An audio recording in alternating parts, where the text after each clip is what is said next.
이번 두 번째 발제를 하게 될 자연항공 빈시탁의 황은주입니다. 다시 인사드리겠습니다. 반갑습니다.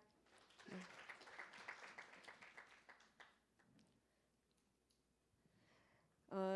제가 발표드릴 주제는 환경영향평가 관련 행정처분 기준 등 합리화 방안에 대해서 좀 법적으로 좀 고찰을 이렇게 해본 내용을 정리를 했습니다. 일단 들어가기에 앞서서 문제 제기 측면에서 명확성 원칙에 대해서 조금 생각을 해봤습니다. 환경영향평가법 제2조 제4호는 환경영향평가 등 입법이라고 이제 통상 이야기를 하지요. 여기에 전략환경영향평가와 보시는 것과 같이 환경영향평가 또 소규모 환경영향평가까지 담고 있습니다. 동법 제53조 제1항에서는 죄송합니다. 이게 뭐죠? 노란색인가요? 레이저가?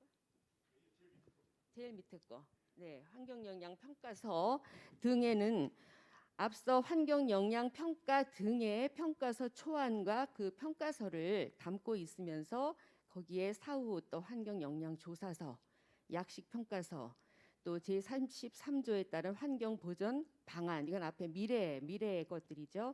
이런 것들을 같이 이렇게 담고 있습니다. 근데 여기에서 이제 문제로 제가 생각하는 부분은 소위 이 등 입법의 광범성, 막연하기 때문에 명확하지 않다. 이런 것들을 사실은 좀 우리가 문제 제기를 해야 향후 일들에 대해서 좀 이렇게 풀어나갈 수 있는 그런 고리가 되지 않을까라는 생각을 해봤습니다. 그러한 관점에서 이제 행정 처분성이라는 것이 굉장히 또 중요한 이제 그런 의미로 떠오르게 되는데요. 과연 환경 영향 평가 등의 행정 처분이 있는가? 아마 여기에 계신 분들이 많은 고민을 해 보셨을 거라고 생각합니다. 저 역시 이 검토를 좀 하면서 이런 부분들이 가장 문제가 됐다고 생각했기 때문에 지금 이렇게 워드를 올렸고요. 환경영향평가업자 또 환경영향평가사 또 환경영향평가 기술자의 거짓 부실 작성에 대해서만 혹시 행정처분이 적용되는 것은 아닌가? 이런 것도 한번 좀 떠올려 봤습니다. 그리고 계획수립 행정기관이나 개발 사업자에 대한 행정처분은 작동되나 또 이 거짓 부실 지금 환경영향평가서 등의 이 내용들이 전부 이제 거짓 부실 작성 그 이제 대상이 될 텐데 이 거짓 부실의 범주가 환경영향평가서 등으로 확대되는 것이 정당한가 이런 것들을 가지고 향후 좀 풀어보도록 하겠습니다. 주요 논점을 세 가지로 일단 정리를 해봤습니다. 먼저 환경영향평가업 관련인데요. 환경영향평가법상의 거짓 부실에 대한 기준, 그리고 거짓 부실에 대한 판정 및 행정처분 기준, 그리고 거짓 부실 벌점 기준, 그리고 환경영향평가업자와 재대형업자의 역할과 책임의 범위, 이런 것들이 이 환경영향평가업 관련해서 좀 이렇게 주요 논점이 될 것 같고 향후에 제 발제가 마쳐지고 질문에 이런 시간이 이렇게 다가왔을 때 또 역시나 관심을 가지고 많은 질문들을 좀 해주실 것 같기도 할 것 같습니다. 두 번째로 환경영향평가삼이 이제 기술자 관련입니다. 보시는 것처럼 이런 어떤 조사 항목의 그 업무 적정성의 범위 및 이 수준 또 환경영향평가사의 역할과 책임, 이 책임의 범위가 어디까지일까? 또 기술자에 대한 행정 처분의 공정성 및 형평성이 과연 있는가? 이런 것들이 또 주요 논점의 그 내용이 될 것 같고요. 세 번째로 행정 절차 및 대안 측면에서는 행정 처분 과정의 전문성이라든가 절차적 합리성 문제가 또 논점거리가 될 것 같습니다. 그리고 환경영향평가법과 환경시험법 에서의 특정 관련 역할 그리고 역시나 처분의 합리성 이것도 주요한 논점이 될 것 같고 그다음에 환경영향평가 제도에 참여하는 주체 즉 사업자, 대행자, 재대행업자, 협의기관 및 검토기관 이들의 권한과 책임 문제 그리고 행정처분에 가름할 수 있는 과징금 제도 이런 것들이 주요 논점이 될 거라고 생각합니다. 환경 평가제에 대해서 앤드류 모형에 따라서 수학 분석을 해봤습니다. 물론 외부 요인의 기회와 위기, 또 내부 요인의 장점과 단점, 총 분석을 해봤을 때 마지막에 분석 결과에서 말씀드렸듯이 권리가 주어지면은 책임도 따르는 유의미한 상관관계가 형성이 되더라. 예컨대 그런 자격이라든가 면허, 제도적인 보장이 주어지기 때문에 그에 따르는 행정 규제가 강화되는 그런 어떤 상관관계를 분석할 수 있었습니다. 뭐 여기에 계신 여러 선생님들은 전문가들이시니까 뭐 이 알고리즘에 대해서는 너무나 익히 잘 알고 계실 거라고 생각합니다. 익숙할 거라고 생각하고요. 여기에서 이제 중요하게 바라보고자 하는 것은 요 협의 기관의 검토, 이것이 이제 행정 처분하고 이제 연관이 있기 때문에 그 부분이 처음에 이 사업 계획이 평가업사에서 우리가 초안이 만들어지고 사업자에게 평가서가 제출이 되면 이제 협의 기관 환경부에 이제 이게 올려지는데 이게 평가냐 아니면은 검토냐 이 문제 때문에 행정 처분이냐에 대해서 논란의 소지가 있고 이게 행정 처분이 아니기 때문에 향후에 도래되는 소송에 대해서도 문제가 되고 그리고 이런 것들을 간접적인 강제로서 여기 지금 함께 하시는 환경영향평가사를 포함한 그쪽에 이것들이 너무 광범위하게 부과되지 않느냐. 아까 처음에 말씀드렸던 것처럼 등 입법의 광범성, 이 막연성이라는 것 때문에 너무나 문제가 복잡해졌음을 감안할 때 이런 것들과 이렇게 분리해서 생각할 수는 없겠다라는 측면에서 잘 알고 계시는 알고리즘을 한번 이렇게 정리를 해봤습니다. 이 환경 영향 평가는 여기 뭐 제가 지금 타이틀을 잘 좀 적절하지 못하게 달았는데 그냥 평가의 기본 모형이라기보다는 미국형 또 잘 아시는 것처럼 유럽형 그리고 또 우리도 있고 제가 조금 더 관심 있게 들여다본 캐나다형도 뒤에 조금 소개가 될 것 같은데요. 미국형 같은 경우에는 보시는 바와 같이 이 행정청이 영향 평가를 하고 이 평가가 곧 행정처분을 의미하기 때문에 향후에 사법심사 같은 데에 충분히 연결이 됩니다. 그리고 특이한 사항은 이 평가 대상에 있어서 미국형은 법률안까지도 특히 이제 개발 계획에 관련한 법률일 텐데 법률안까지도 평가 대상에 포함하고 있으며 여타의 이런 대상을 갖고 있고 옆에 이제 유럽형 같은 경우에는 우리와 마찬가지로 이제 사업자가 평가를 물론 하기는 합니다. 그러나 우리와는 다르고 이 행정청이 인허가를 하면서 유럽형은 역시나 사법심사가 가능한 그런 구조를 취하고 있습니다. 물론 평가 대상에는 우리와 마찬가지로 우리가 그 시행령에 그 대상을 열거하듯이 유럽 같은 경우에는 이 지침에 따라서 그렇게 쭉 열거를 하는 그런 열거주의를 채택하고 있습니다. 여기에서 이제 미국 네파상의 환경 영향 평가의 이제 처분성을 조금 더 한 번 더 이렇게 좀 말씀을 드리고자 하는데요. 분석 단계와 의사 결정 단계 이제 두 가지로 나누어 봤을 때 먼저 분석 단계에서 첫 번에 그 평가 여하를 판단을 먼저 하죠. 스크리닝을 해서 이제 환경성 분석에 이제 들어가는데 여기에서 환경 영향 평가에 대한 부정적인 그런 어떤 그 결론이 없을 경우에는 그냥 그 부재 확인서 폰시를 발행을 합니다. 그리고 나서 환경 영향 있을 경우에는 이제 환경 영향 평가서를 이렇게 작성을 하게 되는데 이러한 단계를 거쳐서 두 번째 의사 결정 단계에 들어섰을 때 이 사실 인정서는 행정청에 의한 행정 처분으로 간주를 하기 때문에 소송까지도 가능할 수 있도록 이렇게 그 받침이 되겠죠. 그리고 이러한 것들을 이제 의사 결정 공보의 수록 우리로 치면 이제 관보 같은 데다가 이렇게 수록을 하도록 하고 있습니다. 이것이 이제 미국의 네파상의 환경 영향 평가의 여러 형태 중에 처분성에 관련된 내용들을 좀 정리를 해봤습니다. 환경 영향 평가의 모형을 이렇게 좀 봤을 때 지금 이제 평가 주체를 기준으로 미국형하고 우리가 유럽형을 살펴봤고요. 그리고 한국은 협의형입니다. 협의형이고 이제 이 캐나다형이 조금 재미있는데 여기에는 환경 영향 평가청 평가 주체를 별도의 기관으로 두고 있습니다. 저는 좀 이런 이 캐나다 그동안에 이제 미국형이나 유럽형에 대해서는 저희들이 많이 사례 분석도 하고 장단점도 살펴봤었고 그런 내용들을 뭐 여러 차례 이렇게 발표도 해봤었지만 이제 이 캐나다형이 하나의 또 대안도 될 수 있지 않겠나 이런 생각을 좀 해봤습니다. 캐나다 환경영향평가 참가자들의 이제 단계별 역할과 책임인데 제법 정치합니다. 저 1번부터 21번까지 이제 뭐 내용은 뭐 제가 이렇게 일일이 다 이렇게 읽을 필요는 없겠으나 아무튼 그 각각의 그런 참여자들의 그런 단계 그리고 나누어서 역할에 따르는 책임 이런 것들을 이렇게 정치하게 이렇게 정리를 해서 이거에 따라서 집행을 한다라는 것은 굉장히 시사하는 바가 크다라고 생각을 합니다. 그리고 또 나중에 제가 또 그냥 이 PT가 아닌 자료로서 드린 그 자료로서 가름을 하도록 하겠습니다. 그리고 이 부분에 대해서 이따가 또 질문이 또 있을 수도 있을 것 같은데 그거는 또 우리 전재경 박사님께서 또 잘 이렇게 또 좀 답변을 해주실 거라고 생각합니다.